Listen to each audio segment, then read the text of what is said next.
Question number 12, Chris Hipkins. Very much, Mr. Speaker. Mr. Speaker, my question is to the Minister of Education. What is the consultation timetable for the Christchurch schools she proposes to close or merge, including the date of the proposal announcement, the date submissions close, and the date of her final decision? The Honourable Hekia Parata. Mr. Speaker, I announced the proposal on the 13th of September, and I refer the member to the indicative phases and timeline for consultation set out in Schedule B, also released on September 13.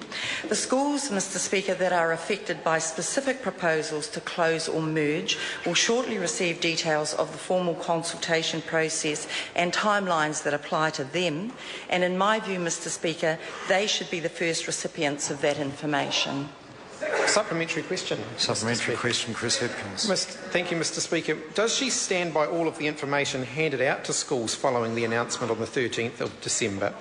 If so, why has she decided to send letters to school boards formally initiating the process around mergers and closures when the timeline handed out to schools at her announcement suggested that wouldn't happen until November, December, after the open consultation process she initiated? The Honourable Hekia Parata. Yes, I do.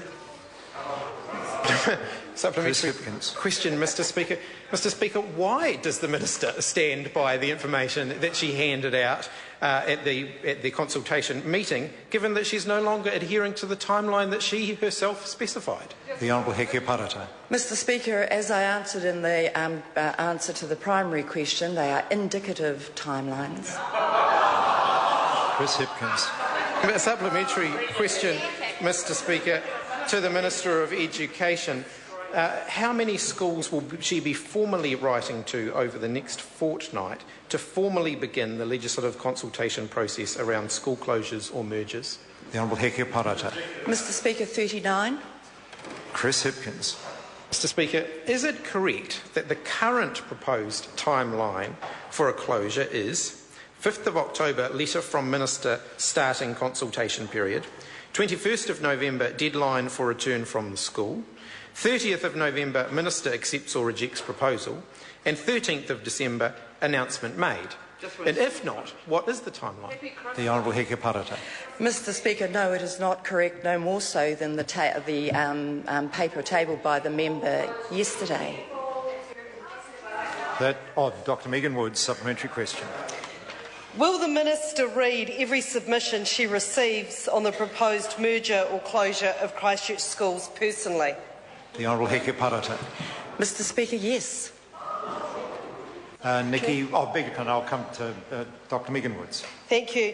As part of her finer-grained consultations that will be part of the formal consultation process required to close or merge schools, will the Minister be making herself available to meet with parents and students to hear their views on her proposals and listen to their possible alternative proposals? The Honourable Hekia Parata. Mr. Speaker, under the Education Act there are specific requirements for the timeline and the process. This process is run by my officials in the Ministry of Education. I will be as available as it is reasonable and appropriate to be. Speaker. Point of order, the Honourable Trevor Mallard. Prepared. Dr. Megan Woods. I think we all know that she didn't say. I think everybody can guess my point of order, Mr. Speaker. I asked a very straight question. Will the Minister be making herself available to talk with parents and students? Order. I'm on my feet. And the Minister answered that. She said she'll make herself available as much as is possible given her ministerial workload. I think that's one can't expect much more of an answer than that. Nicky Wagner, supplementary question. Speaker. To the Minister of Education, can the Minister assure the people of Canterbury that this is a genuine consultation period? The Honourable Hekia Parata. Mr. Speaker, I can. I am absolutely committed to genuine consultation. No decisions have been made. Mr. Speaker, these proposals represent $1 billion investment over 10 years. That will mean Christchurch will have the most modern education system of any city in the country. It isn't simply about putting back exactly what was there, but focusing on what can be done better. Thank you. And that brings order. That brings to a close questions for oral answer. I have received a letter from Grant Robertson seeking to